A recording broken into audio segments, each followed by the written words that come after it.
agradecer mais uma vez a presença da doutora Raquel Stuck. A Raquel ela é professora associada da disciplina de infectologia da Unicamp, coordena a comissão de infecção de transplantes da ABTO, é infectologista do grupo de transplante hepático na Unicamp e coordena o grupo de estudos de hepatite virais da Unicamp.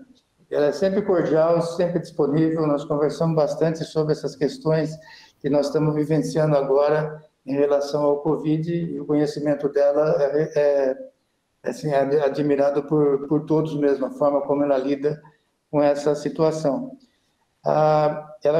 Nós até discutimos agora, enquanto nós estávamos aguardando o início da reunião, sobre algumas questões relacionadas ao ensino, e em relação ao transplante, tem sempre uma expectativa do que está acontecendo aqui no Hospital do Rim.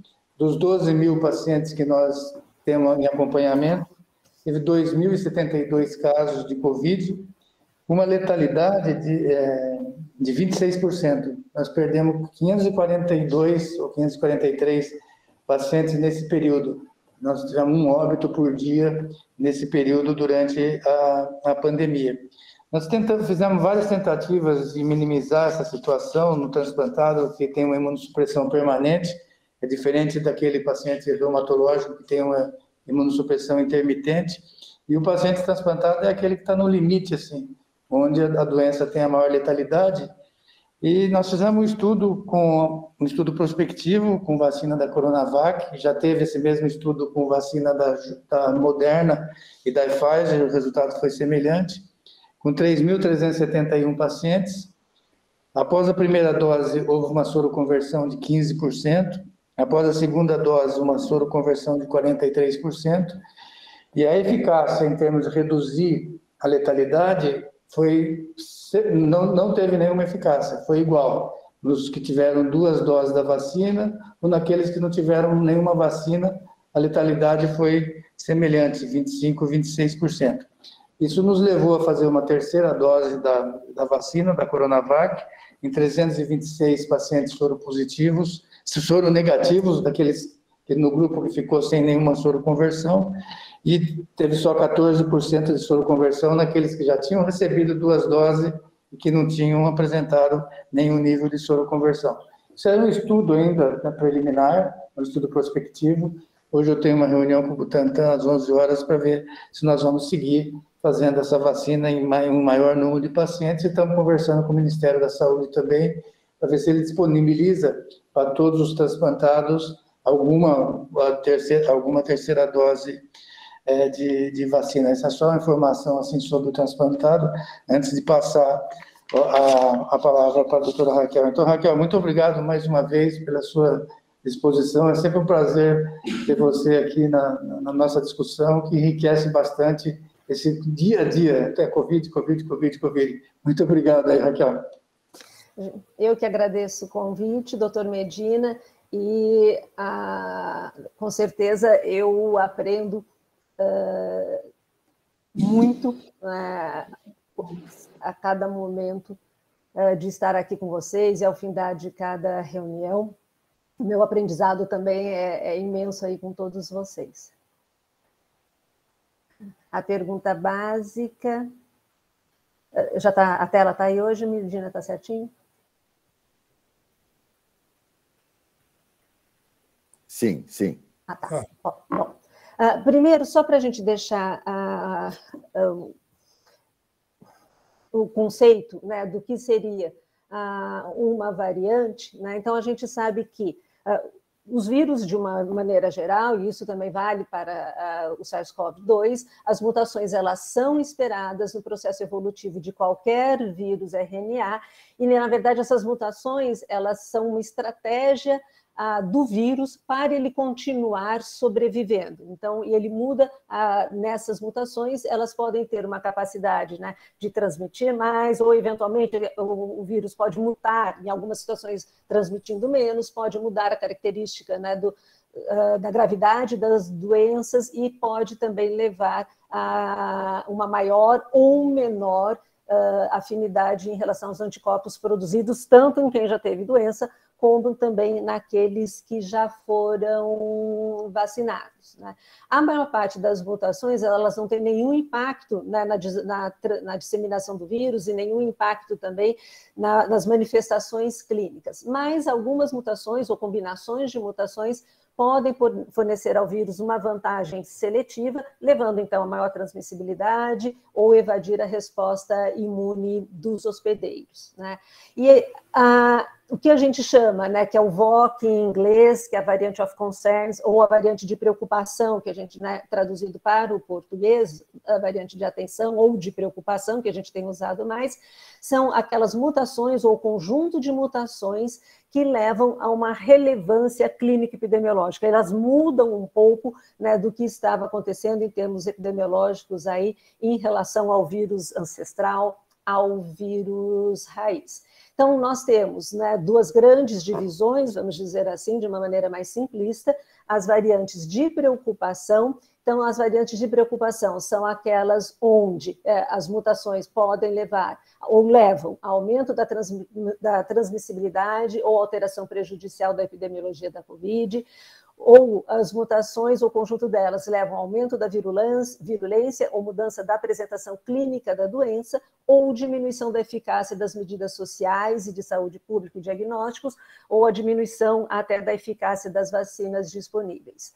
E temos as variantes de interesse. Então, as variantes de interesse são aquelas mutações que elas não chegam a preencher todos esses quesitos que nós acabamos de falar aqui das variantes de preocupação.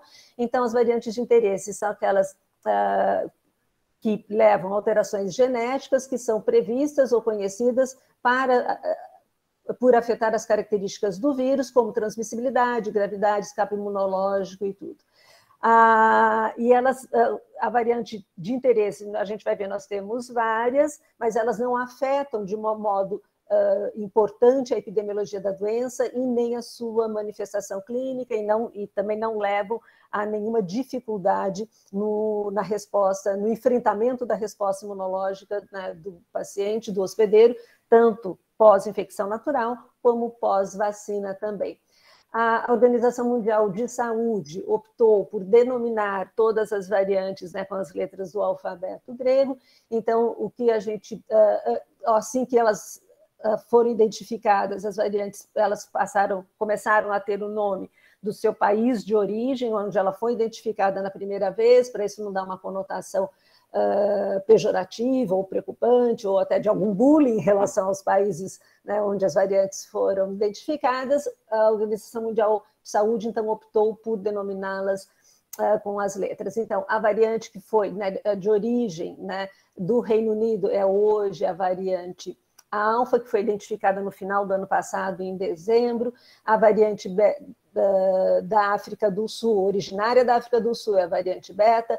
A variante, né, originária aqui de Manaus, né, do Brasil também, ela já foi identificada inicialmente em novembro de 2020, mas passou realmente a ser identificada, né, com aquele relato dos japoneses, né, que estiveram aqui em Manaus em janeiro deste ano, é a variante Gama, e a variante Delta, que então é a que nos traz hoje aqui para uma conversa mais específica, que é a variante de origem indiana. E temos aqui as que nós chamamos de variantes, que são ainda como variantes de interesse. Só vou chamar a atenção aqui que a variante Delta, ela inicialmente ela foi categorizada até como uma variante de interesse e depois passou, né, pela maior poder de transmissão e possivelmente de doença mais grave, a ser considerada como uma variante de preocupação.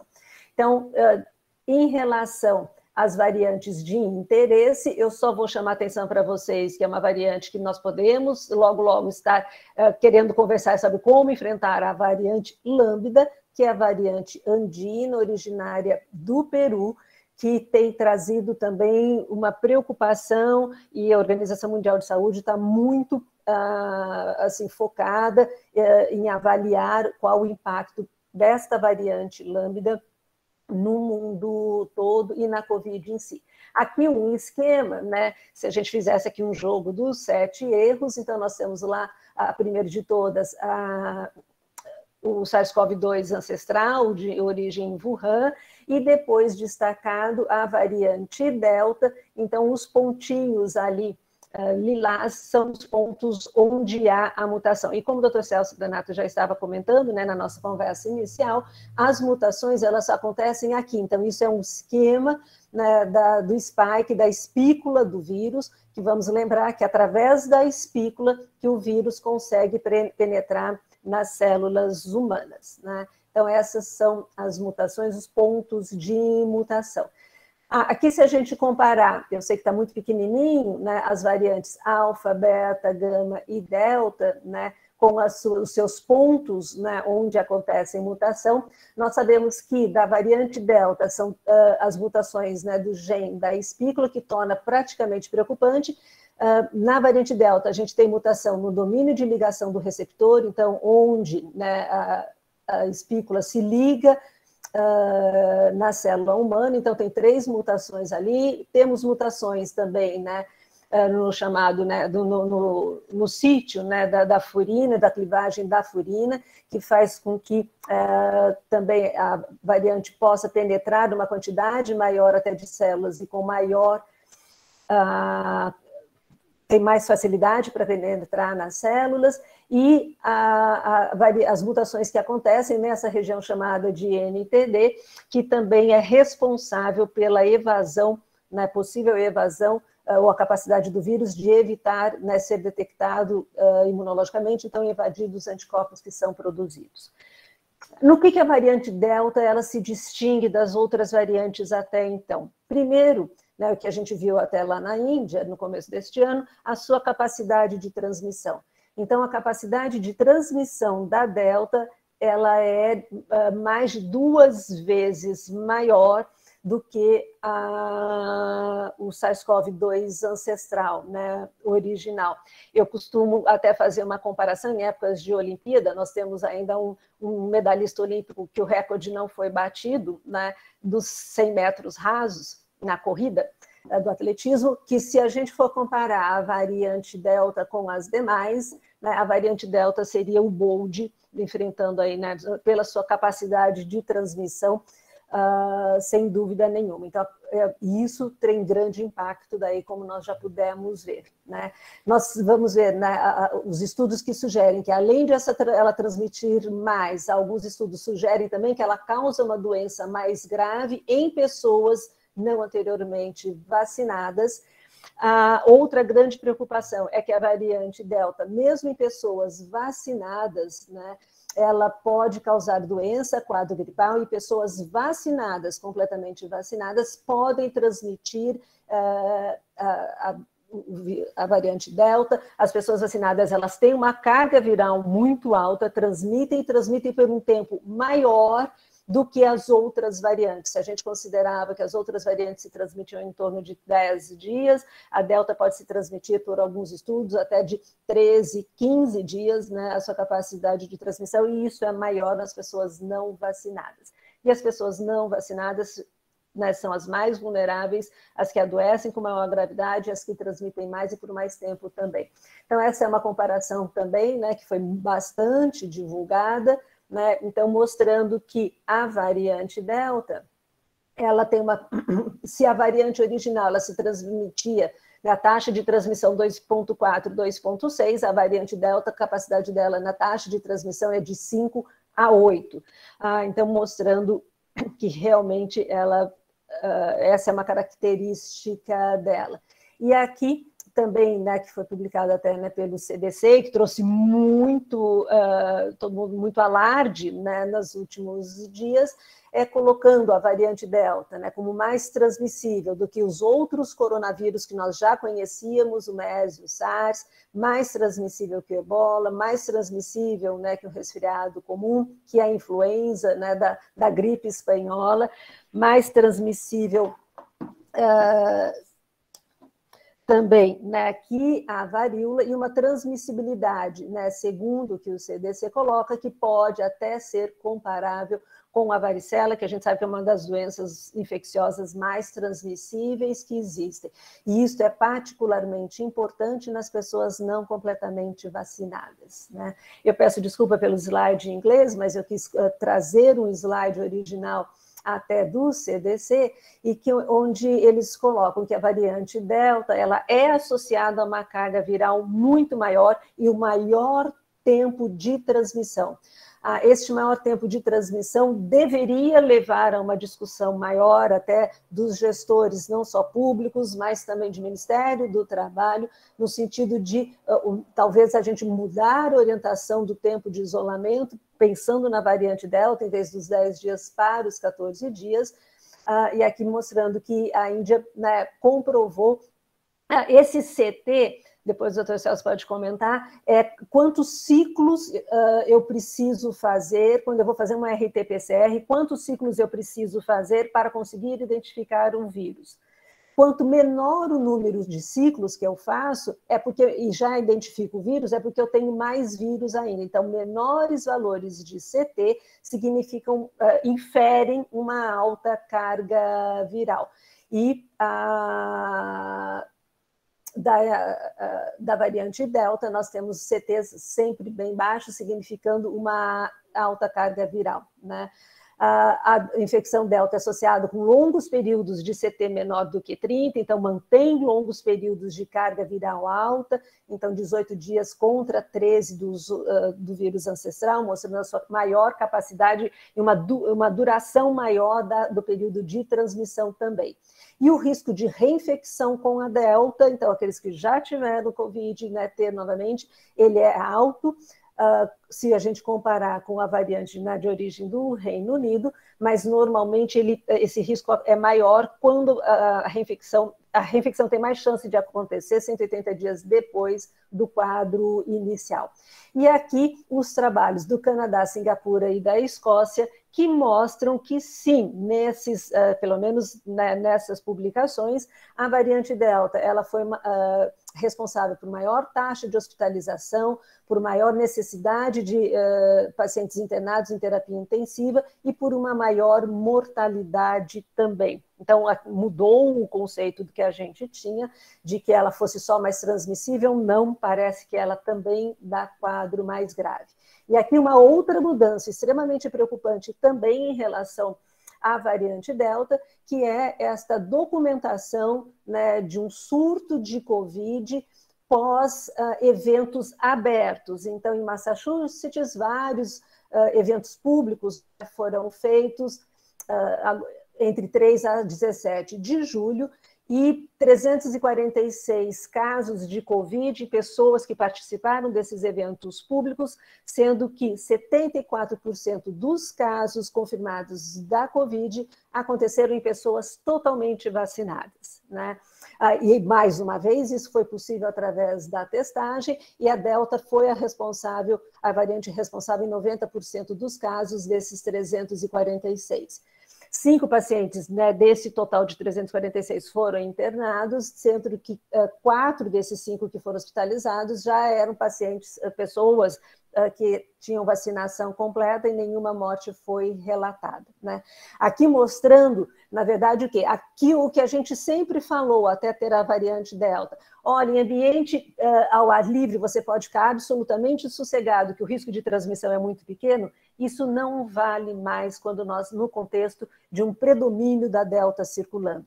O que significa que, se eu for para eventos abertos, e nesses eventos abertos eu tiver contato com pessoas que não fazem parte do meu núcleo de convívio diário, né, eu preciso usar máscara. Houve um relato também, não sei se vocês acompanharam, já está publicado, de uma transmissão também num casamento com toda a cerimônia e a festa ao ar livre. Então, era um casal que tinha ido para a Índia, testou para PCR antes do casamento, que foi negativo, 2 dias, sentaram numa mesa com outro casal, sem o uso de máscara, com uma distância menor que 1,5 metro, este casal que tinha vindo da Índia, 2 dias depois do casamento, né, com sintomas Covid, e o casal que esteve com eles também apresentaram depois sintomas Covid, um deles, infelizmente, com um caso mais grave e evoluiu para óbito.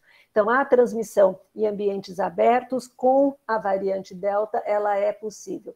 Aqui mostrando, né, em azul claro, são aquelas pessoas que estavam completamente vacinadas, em azul escuro aquelas não vacinadas, e a presença, né, a ida nos eventos e depois a ocorrência dos casos. E aqui mostrando o CT, né, então com uma correlação de carga viral entre não vacinados à esquerda e vacinados à direita, mostrando que a carga viral, mesmo em vacinados, ela é alta. Nós sabemos que na Covid, carga viral não se relaciona necessariamente com um quadro mais grave, assim como na hepatite C, mas se relaciona com maior capacidade de transmissão. E como que a Delta evoluiu? O que nós temos de dados para mostrar da evolução da Delta, né, pelo mundo? Então, quando nós vemos aqui, isso aqui, este é o dado dos Estados Unidos, nós estamos aqui nessa coluninha da esquerda no mês de abril, Delta seria o que está em abóbora, que é quase nada, e nós temos um predomínio da variante do Reino Unido, né? Quando vamos para maio, a gente vê que começa a aumentar um pouquinho da P1, né, da nossa variante aqui, depois ela aumenta também. Em junho, né, eu começo a ver aqui Delta, e vejam, estou aqui em abril, aqui eu estou em junho e aqui eu estou em julho, né? Então, no período de 3 meses, a variante que estava timidamente, né, chegando nos Estados Unidos, ela aparece e é a que predomina hoje lá. A mesma coisa a gente vê na Inglaterra, né? A gente vê que de dezembro do ano passado a fevereiro, né, a variante alfa, né, que é originária do Reino Unido, era que predominava, né, e rapidamente, né, no intervalo aí também, próximo de 2 meses, em vermelho, a variante Delta passou a ser responsável por 99% dos casos no Reino Unido. Temos, na verdade, aqui talvez uma vantagem, a gente não sabe como vai ser, que o Dr. Celso já chamou atenção antes, que nós temos a nossa variante, né, P1, que ela também é muito bem adaptada e deve fazer uma competição com a Delta. Então, a gente não... Mas, pelo exemplo do Rio de Janeiro, parece que a Delta tem levado vantagem e é possível que no nosso meio aconteça o mesmo que aconteceu nos outros países. O que nós temos de dados do Ministério da Saúde? Isso já vai estar desatualizado daqui a pouquinho, porque o Ministério solta um novo boletim semanal às terças-feiras, mas eu destaquei aqui, aqui são os casos confirmados e notificados de variantes de atenção ou preocupação aqui no país, com dados analisados até 31 de julho, com esta publicação no dia 4 de agosto. Então, da variante Gama, que é a nossa P1, o Rio de Janeiro, né, eu destaquei Rio de Janeiro e São Paulo, Rio de Janeiro com um número muito grande de P1, né, 3.000 notificações de P1, São Paulo 723 até esta data, e da variante Delta, Rio de Janeiro com 203 casos notificados, a gente sabe que a gente notifica, quer dizer, a gente sequencia pouco, então esses números com certeza estão subestimados, mas são os números que nós temos, e São Paulo com 55 casos notificados até a data do dia, coletada do dia 31 de julho. Eram 11.000, quase 11.000 casos, né, com a variante Gama no Brasil e 460 com a variante Delta. Tá? A gente vê que o Distrito Federal e o Paraná também com um número expressivo já de variante Delta. Aqui uma distribuição por cores, as cores mais intensas representam, né, onde eu tenho maior número, os estados com maior número de casos das diversas variantes, e chamando a atenção porque nos interessa hoje da variante Delta, então mostrando o Rio de Janeiro, né, com azul escuro, então o estado com maior porcentagem, né, de notificação da Delta ou identificação da Delta, seguido daí do São Paulo, Paraná e Rio Grande do Sul, depois os estados do centro, Minas, Centro-Oeste, depois Nordeste também. E aqui eu trago só a título de comparação os 2 últimos boletins do Ministério da Saúde, que têm um intervalo de 1 semana. Então, um com os dados até o dia 20 de julho, que está na nossa esquerda, e outro do dia 31 de julho. Eu sei que está ruim, mas né, vocês podem acreditar em mim, São Paulo tinha, em 24 de julho, 25 casos notificados, né, de Delta, e uma semana depois, 55 casos. Né? Então, quase que um pouco mais do que o dobro de notificação, né, de Delta em uma semana. Então, eu sou um pouco pessimista em relação que a nossa variante P1 vai conseguir diminuir a expressão do Delta no nosso meio. Esses dados são aqui do município do Rio de Janeiro, que mostra, nós temos aqui na evolução de março do ano passado até julho deste ano, né, a gente vê que a variante P1, né, a gama, ela estava aqui bem bonitinha, reinando absoluta, mas vejam que finalzinho de maio, começo de junho, né, a variante Delta começa e ela atinge uma velocidade de crescimento, né, ela tem uma velocidade de crescimento, de expansão muito grande. Aqui eu tenho um destaque, né, então, de junho para julho, né, da variante Delta, este aumento também no Rio de Janeiro, então a Delta aqui do que é sequenciado, sendo responsável por 50% dos casos, mas até, né, o pessoal da vigilância do município ressaltando que o sequenciamento ainda é muito pequeno, ainda tem mais resultados para, né, serem analisados e esse número deve mudar. Né? Bom, e tendo essa variante Delta, né, que está no mundo todo já, o que a gente sabe em relação da proteção das vacinas, né, para a variante Delta? Então, esse foi um estudo publicado agora, semana passada, no Reino Unido, onde eles fazem uma análise para as outras variantes, mas a gente vai se concentrar aqui na Delta, e a gente vê que para a vacina da Pfizer, eles estudaram Pfizer e AstraZeneca, que são as vacinas feitas lá, com a primeira dose da vacina, a eficácia, a efetividade da vacina é de 35%. Já com 2 doses da vacina da Pfizer, né, uma eficácia de 88%. Ou seja, a primeira dose, vacinados com a primeira dose, né, mesmo da Pfizer, a proteção é muito ruim. Então, para a variante Delta, a gente perde muito com a proteção com a primeira dose, são necessárias 2 doses do esquema completo.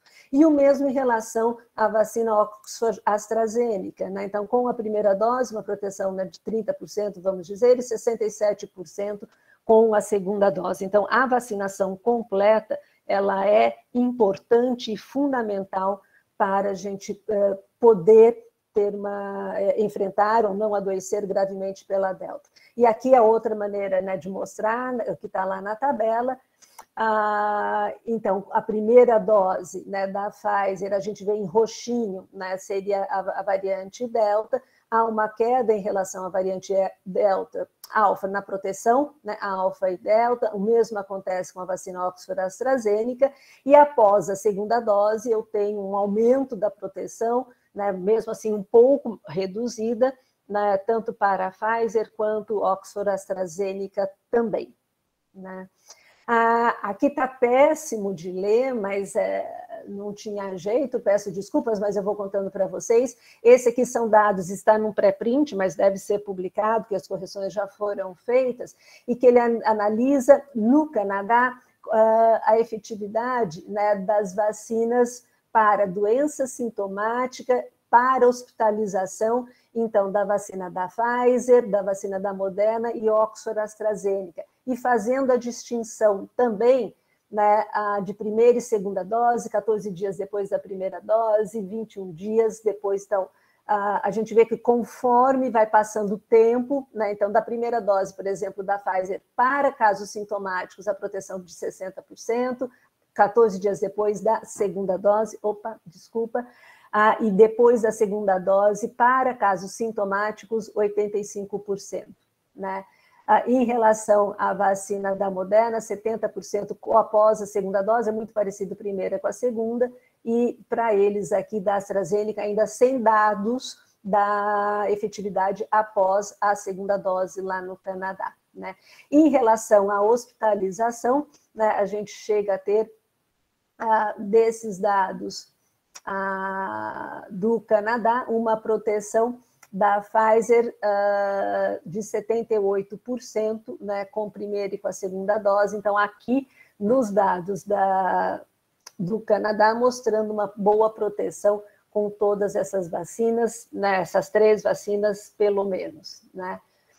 E o que nós temos em relação à Coronavac? Então, já vou adiantar para vocês que nós não temos nenhum dado da Coronavac que analise a variante Delta, né? Esse estudo deve estar, já vai se iniciar, o Júlio Croda está aí liderando um projeto, né, para avaliação do impacto da vacinação com a Coronavac para Delta. O que nós temos, e que eu vou mostrar porque é o que nós temos da Coronavac, é em relação à variante Gama, que é a nossa P1, a variante de Manaus. Então, a gente vê que, aqui dividido por idade, né, a redução, né, da doença nas faixas etárias acima de 70 anos. Aqui eu só tenho idoso, tá? Porque o estudo é em idoso mesmo, tá? Então, uma redução da doença, e a gente vê que até os dados levantados, né, que foram de abril,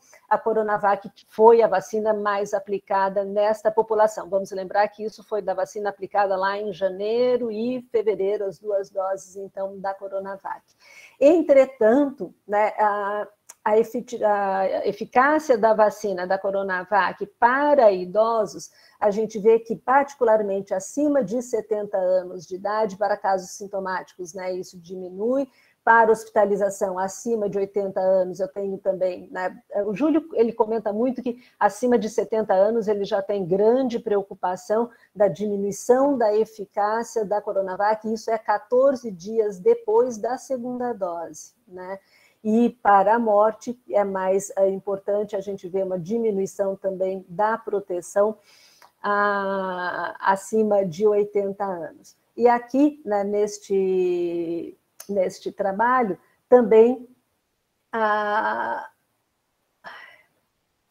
mostrando que a proteção, né, em pacientes, aqui em casos sintomáticos, se eu comparo, né, pessoas vacinadas com não vacinadas, então eu tenho uma proteção de 40% para casos sintomáticos, 52% depois de 14 dias da segunda dose, né, uma proteção de 52%. Vejam que com a primeira dose, 14 dias depois da primeira dose, 14% só de proteção, 14 dias depois da segunda dose, 38%, antes de 7 dias depois, e 14 dias depois, 52% de proteção nesta população de idosos. E da mortalidade, também eu preciso, né, ter um intervalo aí maior que 14 dias da segunda dose, e chega uma proteção de 66%, né, nesta faixa etária. Este aqui é um outro trabalho que foi feito aqui com o pessoal aqui da Unicamp, que é a pesquisa, né, dos anticorpos, né, neutralizantes, também relacionados a P1, né? E o que mostra é que as pessoas aqui são os não vacinados, em azul, e o que a gente vê é uma queda, né, depois dos anticorpos, né, neutralizantes, também nas pessoas que receberam a Coronavac, né? Então, são os estudos que a gente tem mais relacionados a 21, e os autores, né, daqui, então, um trabalho nosso nacional, que eles consideram que a linhagem, né, a nossa variante de Manaus, que é o que estava predominando aqui na época da nossa vacinação, ela tem um escape, né, dos anticorpos de neutralização, e que a gente precisa continuar fazendo esta monitorização desses pacientes. E qual foi o impacto da vacinação, né, na epidemiologia da variante Delta em todo o mundo? Então, esse daqui é um estudo também, né, do Reino Unido, eu acho que foi muito interessante. As bolinhas vermelhas são o risco de morte, né, por Covid em pessoas não vacinadas, né? Aqui embaixo eu tenho a idade das pessoas, então a partir de 35 anos, e a flecha, né, aqui embaixo, a flecha mesmo, né, ela significa o risco, né, da mortalidade depois de 2 doses. E o que a gente vê de interessante, né, mesmo para os idosos, é que os idosos vacinados com 2 doses, eles têm a mesma chance, né, de morrer, né, então aqui é o risco de morrer em quem é vacinado, do que uma pessoa de 50 anos não vacinada. Então, mostrando que eu tenho uma proteção importante pela vacinação completa, mesmo em idoso. Mas o que nós também temos que observar é que,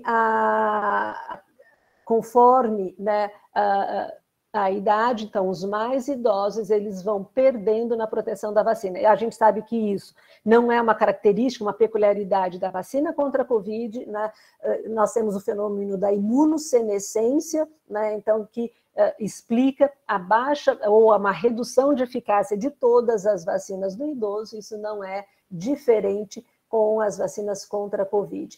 Aqui no Reino Unido, se a gente comparar a primeira onda, né, da Covid, que foi em setembro do ano passado, casos e mortes, né, com a terceira onda agora, então os casos agora em azul clarinho à nossa esquerda, e a mortalidade, né, visivelmente menor, e o que houve de diferente, além de uma nova variante, mas o impacto, né, o impacto grande foi, sem dúvida nenhuma, da vacinação, protegendo contra as formas graves de doença. Aqui do mesmo trabalho, né, do Reino Unido, mostrando que o número de casos, né, ele tem aumentado nesta chamada terceira onda, e isso acontece não é só no Reino Unido, Estados Unidos, Israel, França, né, mas as hospitalizações e a mortalidade, ela não, felizmente, não acompanha a mesma curva do aumento do número de casos, e isso se deve à vacinação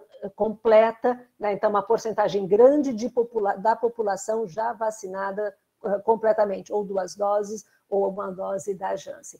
Esses são os dados dos Estados Unidos, que mostram também, então, uma redução importante. Em azul são as pessoas completamente vacinadas, em verde são as pessoas não vacinadas, né? E a incidência de Covid, então, a incidência da doença, da hospitalização e da mortalidade. Então, mostrando que a maior parte até dos casos que têm acontecido nos Estados Unidos são em pessoas não vacinadas, e que entre vacinados, a hospitalização e o óbito, né, é uma parcela muito pequena, o maior acontece em não vacinados. Aqui é né, mostrando em todos os estados americanos que o número de... Eu começo com os estados com uma maior cobertura de vacinação, né, com 78% da população vacinada, e termino aqui no Alabama só com 43% da população. A gente vê que os estados que têm uma proporção maior de pessoas completamente vacinadas, o número de casos e a hospitalização é visivelmente muito menor do que naqueles estados onde eu tenho uma baixa cobertura vacinal completa. Baixa cobertura vacinal completa, aqui a gente vê que é em torno aí de 60%, né, abaixo de 60%, como a gente vê aqui na Flórida, eu já começo a ter um aumento do número de casos e das hospitalizações também.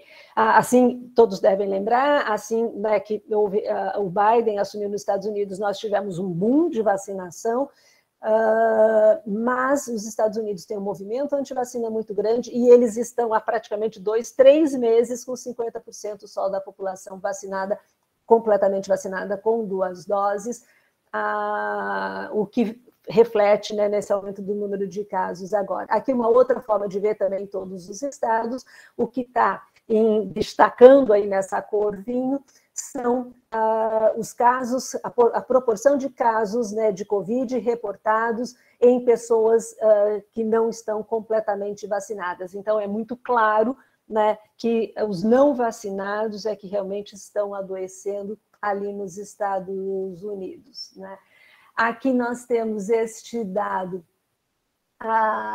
da Inglaterra, que mostra também, né, a porcentagem de casos, né, em pessoas não completamente vacinadas, 96% em casos de pessoas não vacinadas, 0,012% de casos em pessoas vacinadas, hospitalizações 94% em não vacinados, 0,0008 em pessoas vacinadas, a mortalidade, né, do total dos óbitos, 93% em pessoas vacinadas e uma porcentagem bem pequenininha em pessoas não vacinadas, né? Então, mostrando que a vacinação completa, né, ali com a vacina da Pfizer, realmente ela previne, não previne infecção leve, mas ela previne as complicações da Covid.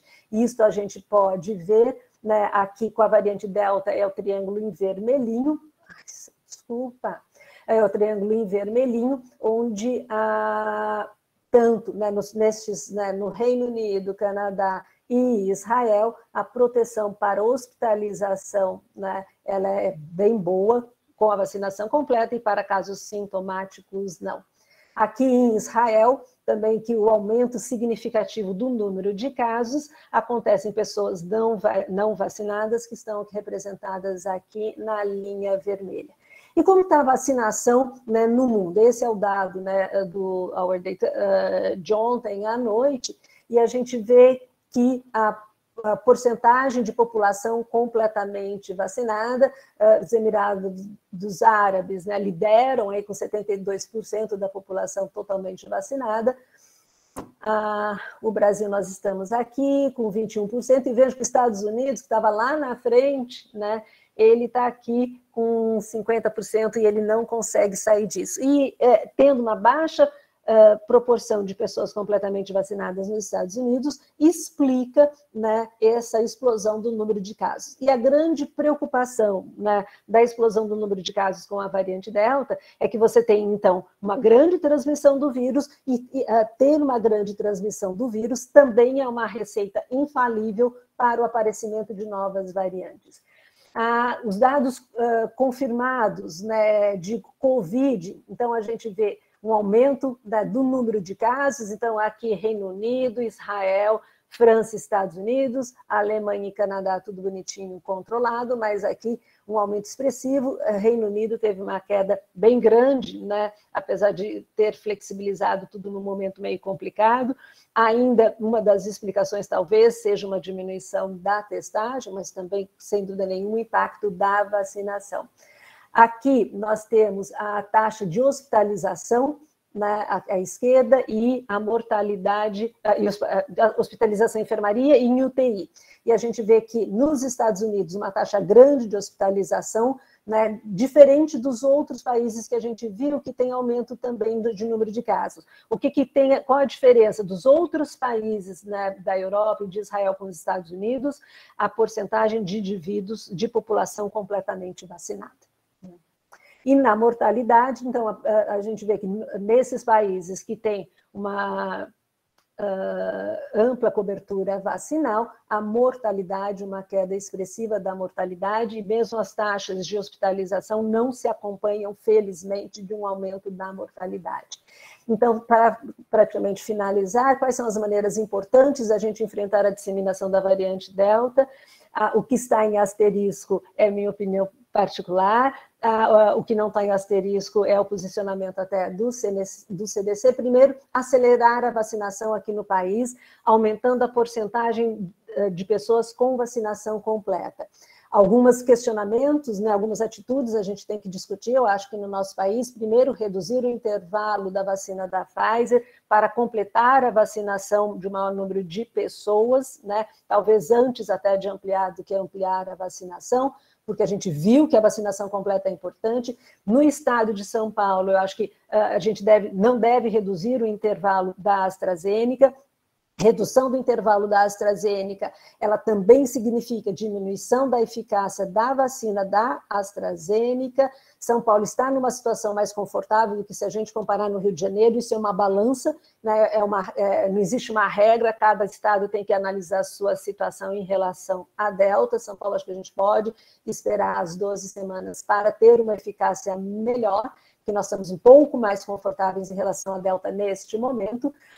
E outra medida, né, importante para controlar a Delta seria a discussão e implementação de uma terceira dose em grupos prioritários que são vacinados já há mais de 6 meses. Esses grupos prioritários seriam aqueles onde a gente sabe que existe uma menor resposta à vacina, então os idosos, os transplantados particularmente, e os grupos que fazem parte dos serviços que não podem parar, e entram aí os profissionais da saúde novamente, né?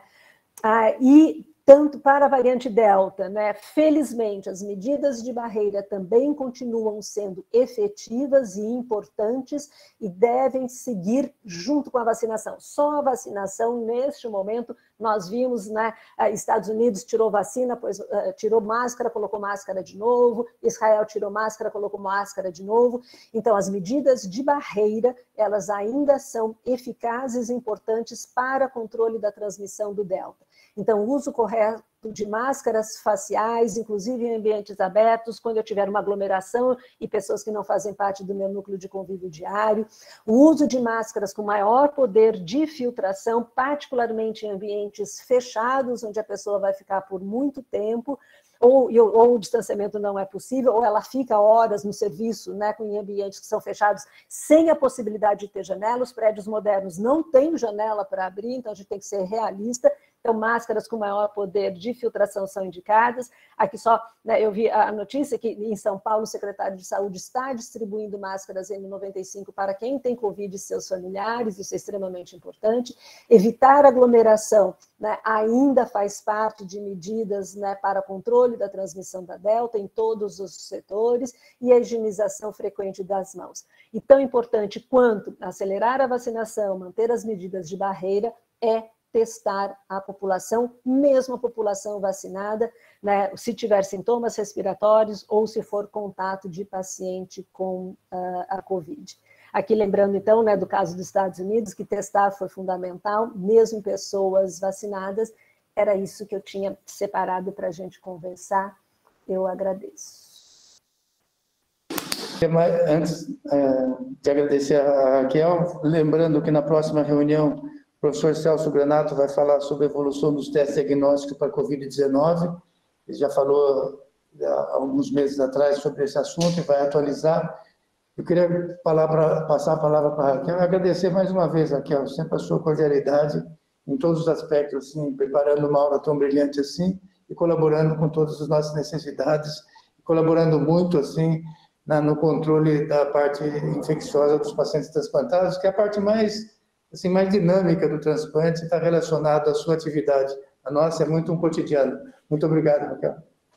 Eu que agradeço a oportunidade. Para mim é sempre um prazer, e eu repito o que eu disse no início, né, o ganho de aprendizado para mim também, né, nas discussões, né, que nós fazemos ao final da apresentação, é sempre muito rica, e coloca até, né, novos questionamentos para a gente tentar procurar a melhor resposta para o melhor controle da pandemia, dos nossos pacientes, da nossa cidade, enfim.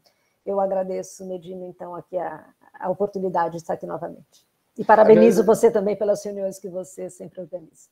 Agradecer também o Miranda, o Roberto, o Alexandre do SESI, Senai, que estão muito interessados nesse assunto aqui para manter a atividade acadêmica, atividade escolar, como você recomendou. Muito obrigado, Raquel.